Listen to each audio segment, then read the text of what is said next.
So, it's Halloween when I'm filming this. My wig is majorly sliding back on my head. In today's video, we are going to be reviewing Hygger Cold Flow Aquarium Fan. My saltwater tank sometimes heats up, so we're gonna see if this can cool it down. So, I'll stop scaring you now. So yeah, we're gonna be reviewing this today. Going to be hooking it up to the Inkbird. In my room, right now it doesn't get super hot because we're out of summer now, but in the summer it's always overheating and my Inkbird's always sending me messages. So, and I don't think my pulsing Xenia coral likes it when the tank gets above 80 degrees, so we don't want that. At least that's something I've noticed. So yes, here's your manual, and here's the information on the fans.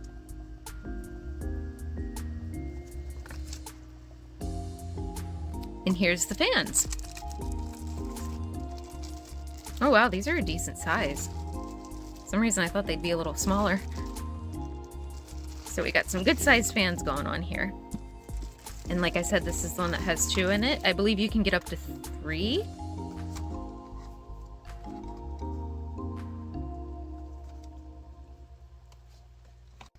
So it's sort of similar to these chain lights, these Hygger chain lights. This one I usually have in the tank, but I was fixing the filter in here, so it's out right now. But I have these on different setups. I have one on this Coolie Loach quarantine tank, one on the Cory Fry, and then I have one up on this Nano tank. So I'm using that on 3 different applications for the chain light, and it's all one shared controller.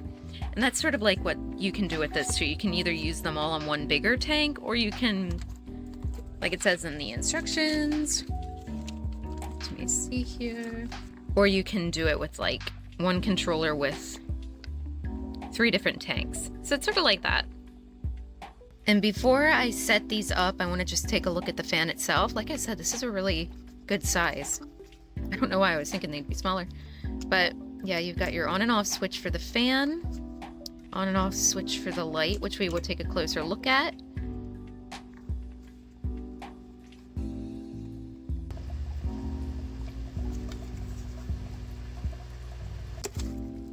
All right, and this I believe is, yep, the controller. Get that out of the way.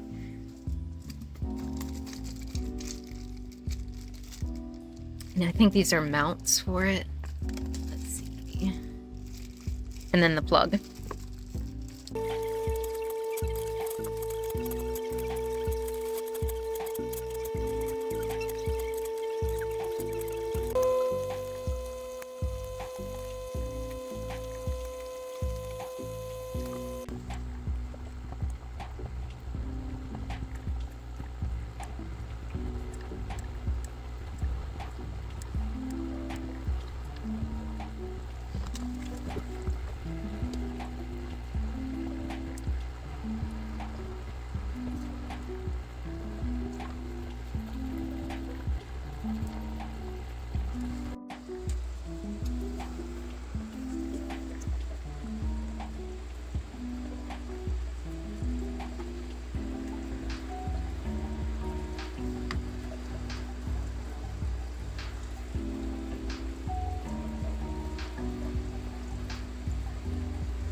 You know, if you also keep plants and you're not just a fish keeper, like terrestrial plants, not in-tank plants, you could probably use these fans. They're powerful enough but gentle enough that you could probably use them to develop some strength in seedlings if you're growing seeds.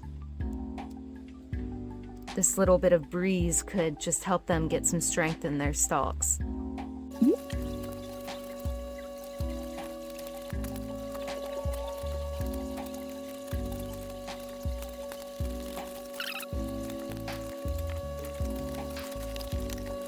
Alright, so make sure when you go to set this up, make sure you have this part up on the rim and screwed onto the rim more, because if it's down too much on the glass, you're gonna have the fan like dip into the water. So you want to make sure it's up enough so that it doesn't fall in. So right now I have this set up on my quarantine tank that has the Coolie Loaches in it. It's 5 gallons. We're gonna pay attention to the heater to see how quickly this can how quickly we can get this cooled down, or how effective it is. So, and since I have the 2 version one, I'm only going to be using one on this 5 gallon for now. So I'm going to keep this one turned off while I do this, and I'm just going to turn this one on. All right, so now we just have this one on and this one is turned off.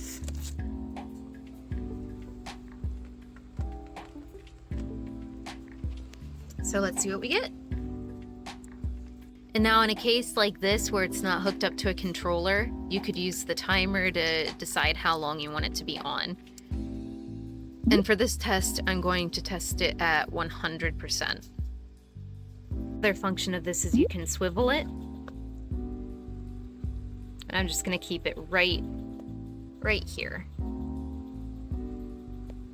I can't go too far while doing this test because I have this kind of uncovered and I don't want my coolie loaches jumping out. So they're pretty quiet right now because it's just, I was in here messing around. So they're hiding. So we should be good. I also have one of these thermometers in here as well. I did want to show this as well. So it's reading at 78 right now after turning this on. And the other one was reading around 78 as well. So as long as this is in green, it's not actively heating. So right now it's green, which means it's not heating. It's at the temperature it needs to be, but we've dropped down a little bit. But once it drops down too far below the desired temperature, it'll turn red to show that it's heating. So we're gonna see how fast this little fan can get that down to that red heating in a 5 gallon. But again, we are also going to be putting that up against this thermometer as well. So. Well, look who it is. We got a coolie roach. Oh, he's so cute. He's so cute. So in about 25 minutes, it has dropped this little tank about 3 degrees. So that if you don't have it connected to something like an ink bird, where it'll stop and start it for you when it's at your desired temperature so that it doesn't get too far under, there's a timer added to this device. So you can set it on your timer. All right, so now we're at 74, and I am not gonna let it drop too much more because I don't wanna stress out the loaches. So I'm gonna set this back to the temperature it's supposed to be at, and we're going to test this on another tank. Oh, and that took about a half an hour. So we'll have to check a larger tank and see how much it affects that. Let me check the other thermometer quick too.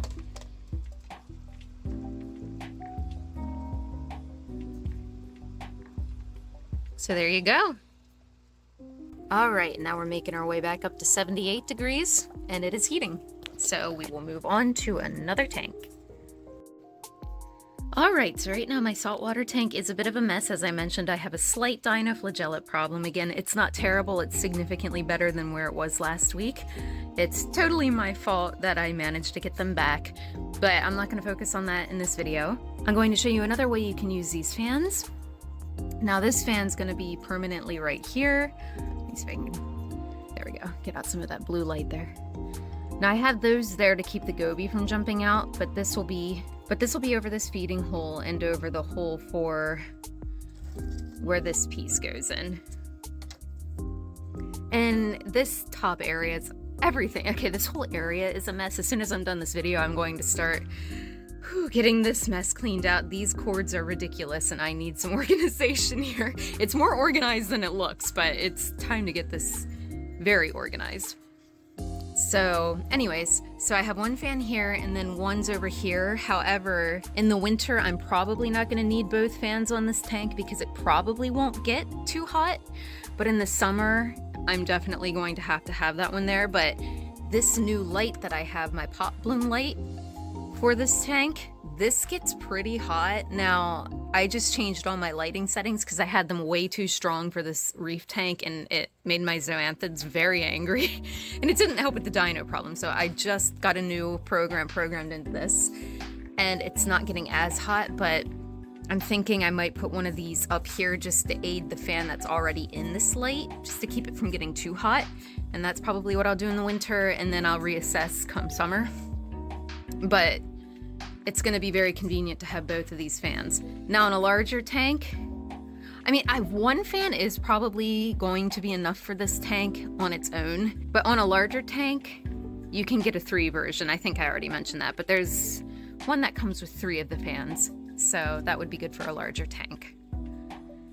And if any of my other tanks get way too hot any other time or need cooled down, or if I decide to start a cold water system, I'm debating converting one of my tanks into a cold water system because I'm very interested in squirrel loaches now, but they need a cold water tank, so this could help keep that cooler. Maybe even axolotl types if I'm not getting an axolotl. I'd love to get one, but... Anyways, the ink bird looks funny. But these are all going to be running on the ink bird for the saltwater tank. So let me just show you. Right now, we are not cooling. As you can see, the light's not on. So it's not cooling. I apologize for how funny that looks on the camera. But, alright. So when you go to set everything up, let me just show the ink bird. You'll have your heating plug for where the heater is controlled, and then the cooling plug, and that's where you're going to put your fans. And then that'll go by your settings on your ink bird then. Oh my gosh, this area is such a mess. Yeah, I've got to get this clean. The fish stuff in my room is atrocious right now because I have so many things going on. So yeah, and then these fans are going to replace this Vornado that I have back here, which really wasn't doing much anyways because it can't get down really into the tank. It helped a little bit.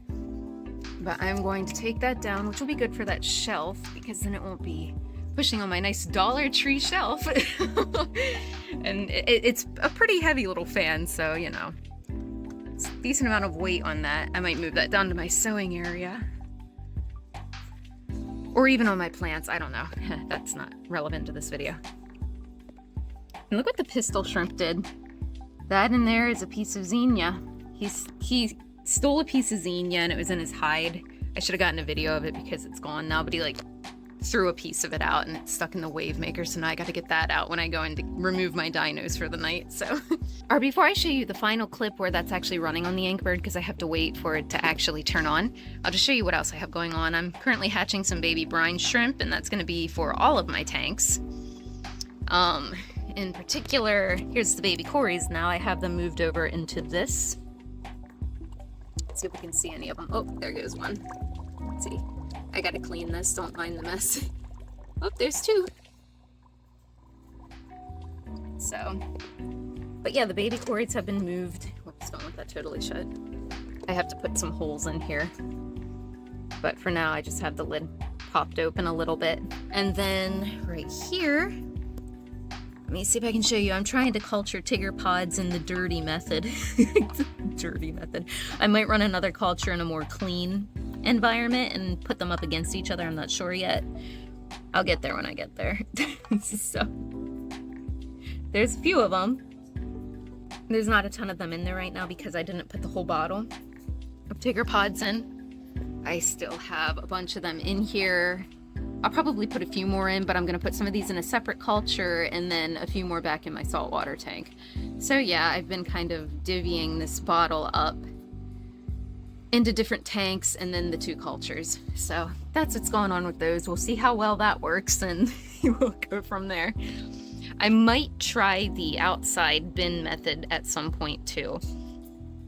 But I'm not going to worry about setting that up till summer at this point. I don't really want to do anything outside. All right, and this is my final setup for now. Now, like I said, I have to organize this mess, so this might change. I mean, the fans will still be in the exact same locations, but the cords will look nicer. So we got this going here. Hey, Finn. And then this one's going on top of the light, which this light, thankfully, the new settings, it's not heating up too much. So, yep. But that's the final locations for now. Like I said, in the summer, this fan up here will probably be back on the tank, but as of now, these fans are only kicking on every so often because the tank doesn't really heat up more than it should. But for the most part, it's sticking where I have everything set, but they're there just in case it gets too warm. And in the summer, they're definitely going to kick on more, but yeah, so... Yep, lots of cords. But yeah, I hope you found this video helpful on these little fans. I can already tell they're going to be very, very useful in my aquarium keeping, so I'm very happy about that. So thanks again to Hygger for letting me try these out. And if you're interested, there's links down below where you can check all of these out. And yeah, if you have any questions, just feel free to ask below and I will get back to you as soon as possible. Say bye to Finn. Okay, bye-bye everybody.